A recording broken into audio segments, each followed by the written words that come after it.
Alright guys, what's going on? This is part 3 of the downfall of AMIRI. I was looking for a very specific video that it had to do with the Barney's interview where he kind of says that what's special about his brand is that the items are so rare, and then when you finally find it, you'll buy like multiple pairs of it because you know you won't see it again. So I wanted to get that, but I did find another video. Actually, never seen this video, or if I did, I never had it in my favorites. But just check it out. Like, check out how he was 6 years ago. The world is changing. I think luxury itself can't just be an item with a high price tag. It needs to be something that's rare, something that's special, remarkable, scarce, something that creates an experience. It's something you could wear and discuss and share the story of. It's something you can discover. Discovery is such an important part of luxury now too, because it's easy to go somewhere and just buy something you know about. But to go somewhere and find something you've never heard of and be touched by a certain energy and a certain excitement, that's luxury. Being a young brand and entering a global luxury market with no real history behind you and no real legacy, as a lot of these like luxury brands are based on these huge legacies, you need to shine in a different way, and you need to take measures that other people won't do. It's important to have a message and know who you are and not chase, because as soon as you chase, things start looking very transparent and people can see that you're doing something that's not you, and you know it's not you. When you commit to what you are and resonate that every season, the voice becomes stronger and you discover new ways to tell your message. The brand really started organically, where I would just make a few items that I really wanted to be special. It wasn't meant to be something that would be sold globally. My intention was just to make something really significant and special. The shotgun idea was pretty interesting. I love going to vintage markets and fairs and seeing what young creatives do and young artists do. And I met a gentleman there who was shooting items just because they looked so decrepit. It was random things. It was bags, and it was old jackets and suits.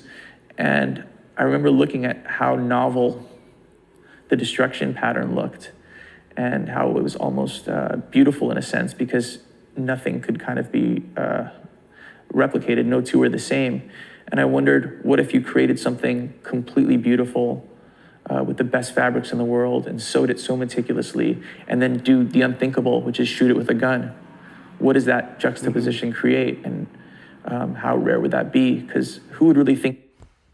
And it's crazy. I'm sorry to cut it off, but yeah, like I actually have that shotgun hoodie from the very, very, very first release, and it's an amazing thing, and that's exactly what I think of. And it's kind of crazy when you guys see this. I guess I missed out on some of these videos, so I'm gonna add them to my archive of my favorites. But literally everything that he says in this video is, it's like he's like a politician, where like he's saying the things that we want to hear, and then in the end he's gonna back out of it, and that's exactly what it is. Like when you go to his website now, and if he stayed true to himself, right, he would continue making high-end skinny jeans, meticulously done, right? But instead he started making straights and baggy and whatever. And yeah, it's just really, really sad for me, because I'm a crazy fan of this brand. I have been for a while. And it's just crazy to me how he kind of let it fall apart. And he knew what he had to do. Like, stay true to yourself, right? Don't try to chase anything else. And I remember when he was first coming up, a lot of people were like, oh, he's just a ripoff of Saint Laurent. He's just a ripoff of Balmain. And my thing was like, well, and a lot of people's, I'm sure, opinion was like, well, yeah, like, sure, maybe he's ripping them off or taking inspiration, but he's doing it better.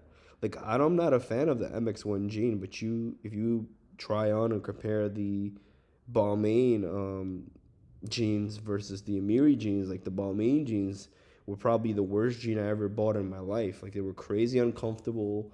The back was like crazy short. Like, you had to have like no ass and no body to put those jeans on and have them fit you. Like, it was like the worst purchase I ever made of my life. And I remember like They were like $1,200 jeans, and I was gonna sell it to my boy for 400, and then I didn't want to take such a loss, and I ended up selling it to him for 200.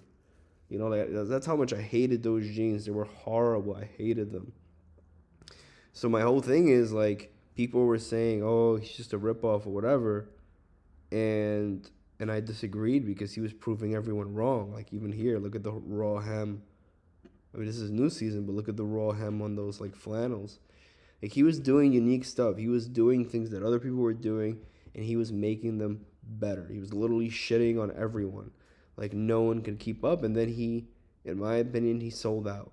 Where he thought, you know, my what I really think that happened is like he, his kids started getting older and the money was crazy and he thought the money would never stop. So he just figured I'm gonna build an empire for my kids and my family for the future because people are gonna keep buying Amiris forever. Um, and so he, how do you make more money, right? You cut down the costs, you increase production, because if you're making 10 pieces, that's gonna cost a lot more than if you're making 100 of the same pieces, So that's really the thing, and that's kind of how he fell off.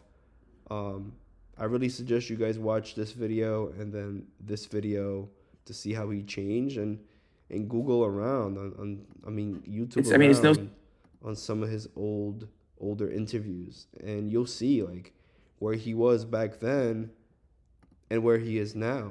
It's just not the same and it's really sad. It's sad because like I said, like these jeans are selling for $100, $200, $300. Like you know, even for me, if I want to sell, I have jeans that I'm selling, brand new jeans. I never wore them, nothing, and I have to sell it to a reseller or something. Like I paid $700, I'm gonna get $300, $350. Like, and he has to sit and wait to sell those jeans because if I market them online, they're gonna be there forever. So I have to take an immediate loss. Well, back in the day, you could take a really dogged trash jean and you could sell that thing for 2,000. Like it was just different when the jeans were so rare, and they were. If any of you know, like I started on the stack jeans, which are the plain jeans, and the plain jeans back then made up 5% of the market, so they were crazy rare. Like he didn't make a lot of them. No one really wanted them, and whoever bought them just used them, abused them, and got rid of them. So brand new examples never stood around. There's probably 10 of those jeans I would want, and I just don't have, and I probably will never get because that's how rare they were. And that's what made Amiri special, that you would never catch someone in the same jeans. And if you guys go to my collection videos, I don't own a single pair of MX1s. Like, I buy what I like, and I've always been buying what I liked, and he catered to everyone. Like, you want to have a sick, high quality jean? Here's a plain stag jean, dress it up, go to a family event. You want to look like a biker boy and show off that you have Amiris? Here's an MX1 jean. And now what he's doing, he's just slapping on Amiri on the front, the back, the hat, like everything. Like he's just branding everything all across the board because he thinks that's what's going to sell. And yes, it sells, but the recognition of the brand is diluted now. So anyway, I appreciate you guys tuning in. Drop your comments, like the video, share the video if you want to see more things like this. If you want me to unveil some of these hidden archive of videos of Mike Amiri before the fame and kind of like, before he blew up and what he became, let me know and I'll do more videos like this. Anyway, I'll catch you on the next one. Peace.